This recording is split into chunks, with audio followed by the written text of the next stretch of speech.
remember it. Oh. You know what a coquette's favorite improv game is? Whose line is it anyway? You know how to tell when a tweaker's ran out of meth? They fall asleep, or they start robbing you. I have ADD. Give me your attention! That was a DBZ bit. My relationship with alcohol is lately, it's been kind of on the rocks. Let's say that. You know what a wrestler's favorite show is? The Dope Show. Alright, this one's called Bad News When I'm Stoned, but I made a realization when I was very young that bad news always comes better when you're stoned. Back when I was 19, I had a girlfriend. I know it's crazy, but I had one. And, you know, one night when we were partying, I told her, I was like, baby, if you ever have any bad news, don't break it to me when I'm drinking. I might freak out, run off into the night, God knows what will happen. And don't tell me when I'm sober either. I have ADD, it's going to take you like 5-6 times, and by the time I finally listen, you're going to be so pissed off, it's just not going to be good. Just tell me when I'm stoned. The worst thing that's going to happen is, like, I have a real concerned look on my face, and when I break my silence, it's for a bag of Doritos. Anyways, you know, about a month later, she comes in, and she's like, I'm late. And I look up at her, I just got done roasting a bull, and I'm like, for what?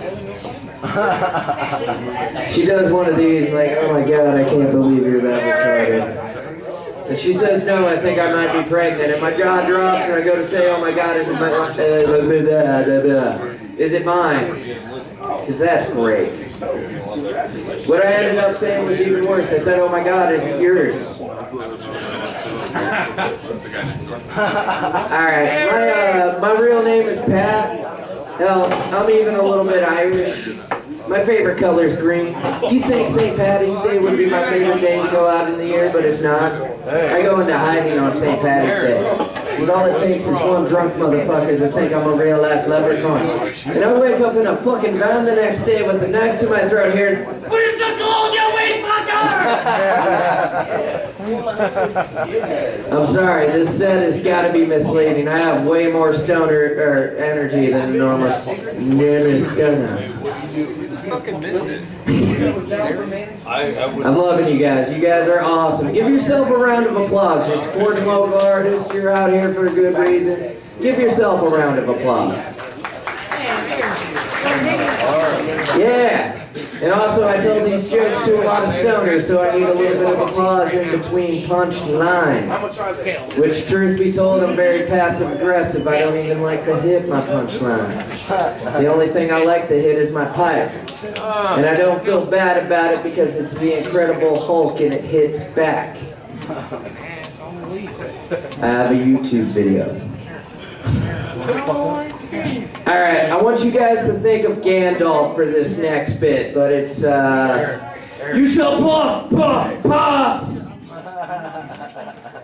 Alright, I'm trying something new on you guys. I grew up in Iowa. I grew up in a little place called, Missouri Valley.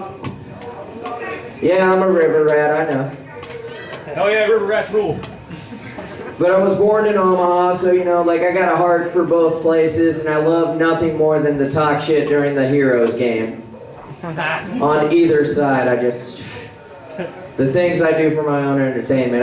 I'm also left-handed, and if you know anything about lefties, we were considered demons in the medieval ages, and when I think about what I do for my pastimes, I can see why.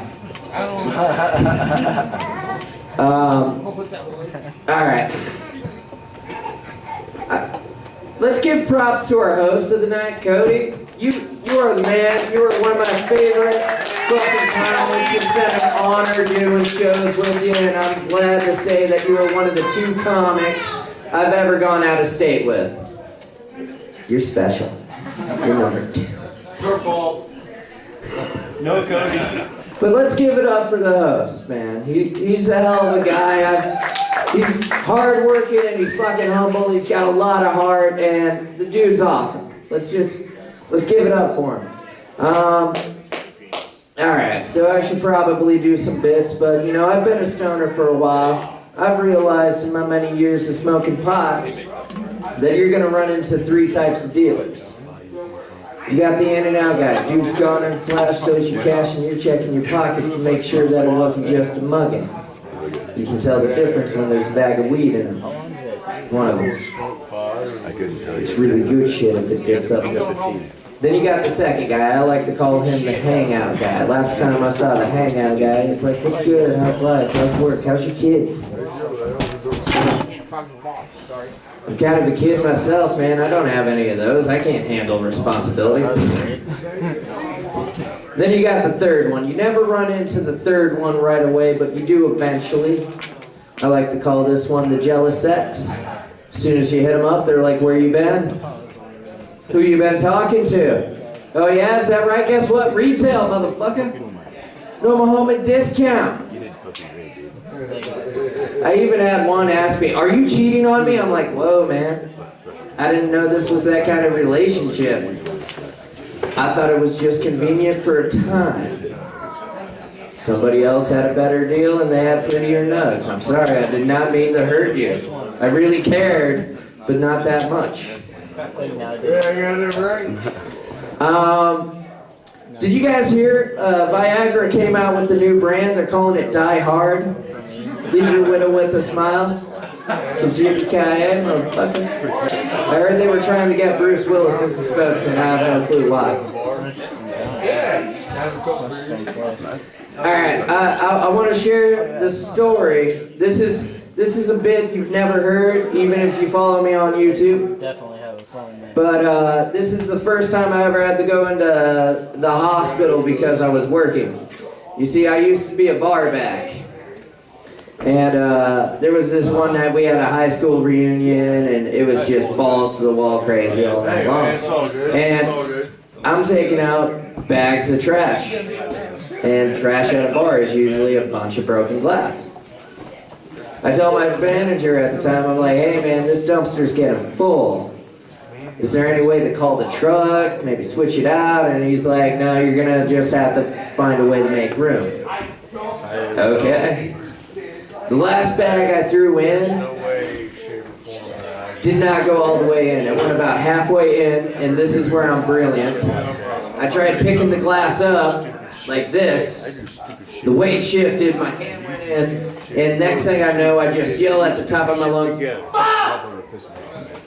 It was like one of those pains where you instinctively swear like a sailor. Speaking of which, I'm a discharged seaman. But if you think about it, aren't we all? But, anyways, you know, like, I'm bleeding. There's, like, blood just trickling off my finger. And I go into the bar, I go into the kitchen, I hide under the sink. I call my grandpa, who was an Army field medic. And he's just like, "Yeah, you're gonna have to go to the hospital for this shit, kid." I can't afford that. I work at a bar.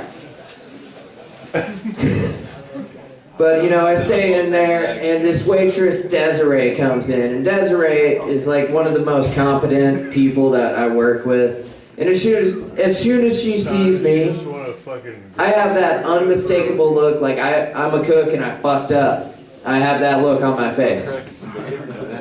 Next thing I know, I got like half the bar staff in the kitchen with me.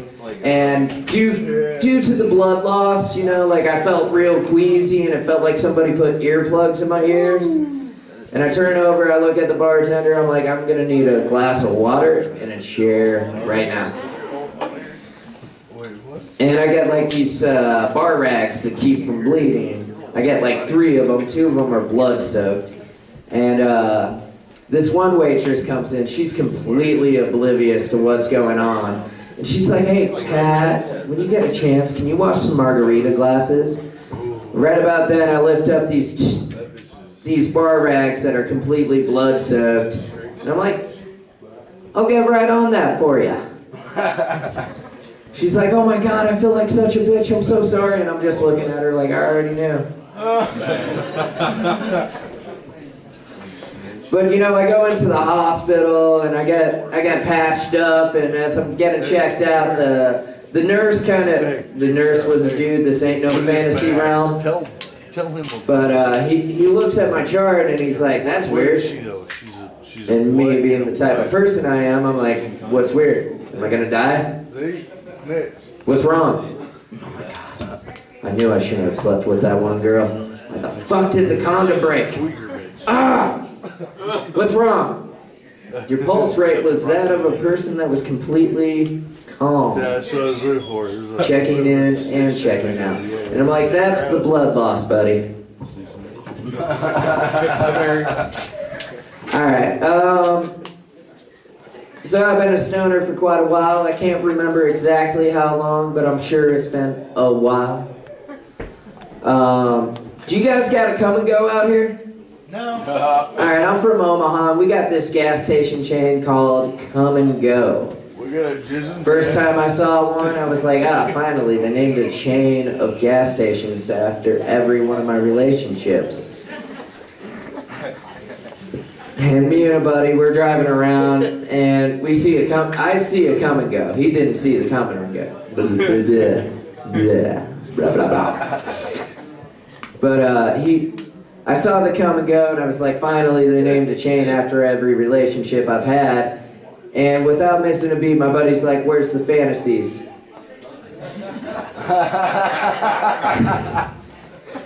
I dated a manager of a sex shop. I went into that relationship and left that relationship with every insecurity I had.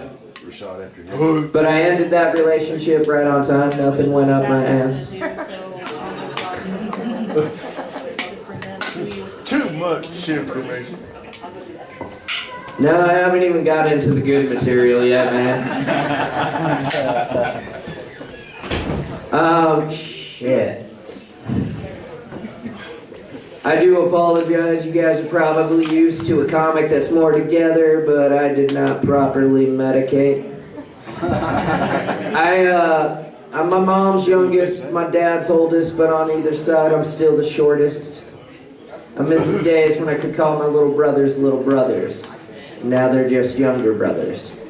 Makes me particularly sad when I think back to giving my youngest brother piggyback rides. Because now he gives me piggyback rides, because I ain't letting him get shit off the top shelf for me. Just ain't happening.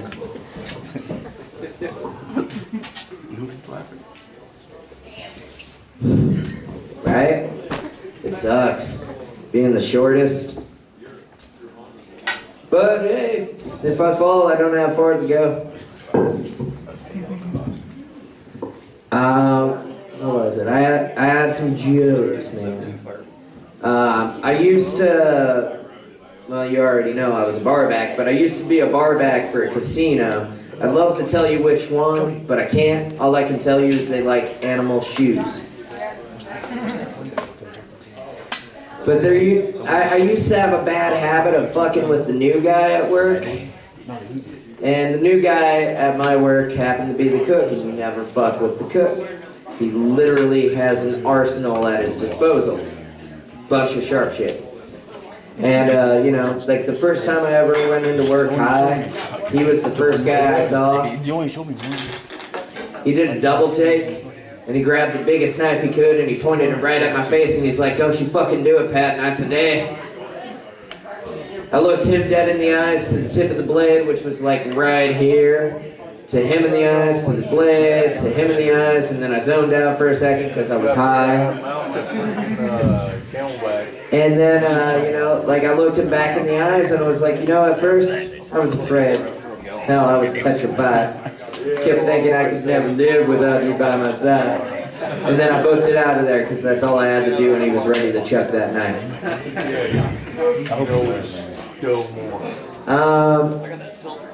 You guys want to hear a quick finisher?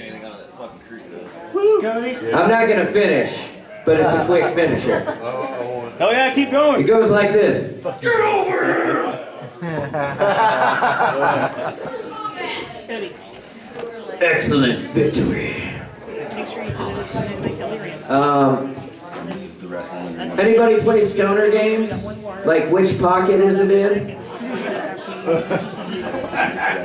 That's a drinking game. I'm not. All right, you guys are awesome. You should give yourself a round of applause. Like, honestly, you're out here for a good cause. And Cody, you're the man. Alright, shit. You guys ever play hide it in plain sight? That's where you hide your pipes, your weed, your paraphernalia in plain sight, but the cops can't find it. You know you're a pro when the cops can't find it. And I here's some stoner terms that you guys might not be familiar with, like dragon, mustache. I tell you where my stash is, but I'm paranoid. Hook it up. Alright, so a lot of people like to say that stoners are kind of slow, man, that we're a little immature, and whenever I hear that, I can't help but got this one comeback ready and waiting. Now bear with me, I am a stoner after all, and I smoke, I gotta catch my breath. But it goes a little something like this. Jack and Jill went up the hill to smoke some marijuana. Jack got high, unzipped his fly, and said, "Do you want?" Jill said yes, and dropped her dress. Then they had some fun. Wait, said Jill, I forgot the pill. Then they had a son. And I got done telling this to my buddy Jim, and he's like, so Jack and Jill got hitched, right? And I'm like, yeah, the fuck else was Jill gonna get child support out of Jack's ass? For Jack was nimble and Jack was quick, but Jill was ready for Jack's bullshit. And who said stoners were slow? You guys ever notice there was a lot of J's in there? Man, I wish I had a J right now. Where am I? Who are you people? Good shit. Good call.